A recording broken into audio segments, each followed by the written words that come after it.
Pour tenter de redonner le sourire à l'industrie aéronautique française, Bruno Le Maire sort le carnet de chèques. 15 milliards d'euros pour aider les constructeurs comme Airbus et sauver des centaines de milliers d'emplois. Nous décrétons donc ce matin l'état d'urgence pour sauver notre industrie aéronautique. Ce sont 300 000 emplois directs ou indirects qui sont en jeu. Si nous n'apportons aucune aide publique immédiate, dès le projet de loi de finances que je présenterai demain avec Gérald Darmanin en Conseil des ministres, ce sont 100 000 emplois qui sont menacés dans les 6 mois.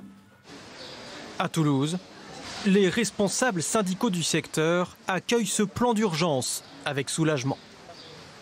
On était déjà dans des entreprises fragilisées avant le Covid et là la baisse d'activité forcément a impacté de plein fait les trésoreries et rend ces entreprises extrêmement fragiles aujourd'hui. C'est pour ça j'insiste sur le fait que maintenant la mise en œuvre de ce plan de relance doit intervenir le plus vite possible pour permettre d'éviter ces plans sociaux et l'avalanche des plans sociaux qui pourraient être annoncés avant l'été. Les compagnies aériennes, elles aussi, sont touchées de plein fouet par la crise sanitaire. Air France bénéficie ainsi de 7 milliards d'euros d'aide de l'État. Mais les syndicats craignent toujours des suppressions d'emplois.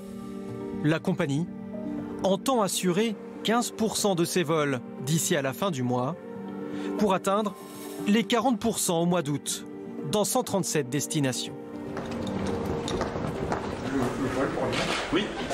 L'enregistrement se fera en banque D sur votre corps. En attendant, les aéroports français se déconfinent peu à peu. Nantes Atlantique était fermée depuis le 30 mars dernier. Hier, un premier vol a décollé en direction de Lyon. Surprenant, l'aéroport qui reprend vie, des masques partout. On nous a demandé de porter un masque chirurgical et de nous laver les mains au gel hydroalcoolique régulièrement.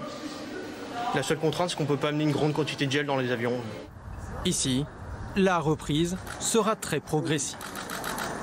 Alors donc cette semaine, on va avoir en moyenne 2 vols par jour. À partir de la semaine prochaine, ce sera de 2 à un peu plus d'une dizaine de vols par jour. À partir du 23 juin, on aura à peu près une vingtaine de vols par jour. En temps normal, c'est-à-dire en juin, par exemple, de l'année 2019, on avait à peu près 200 vols par jour.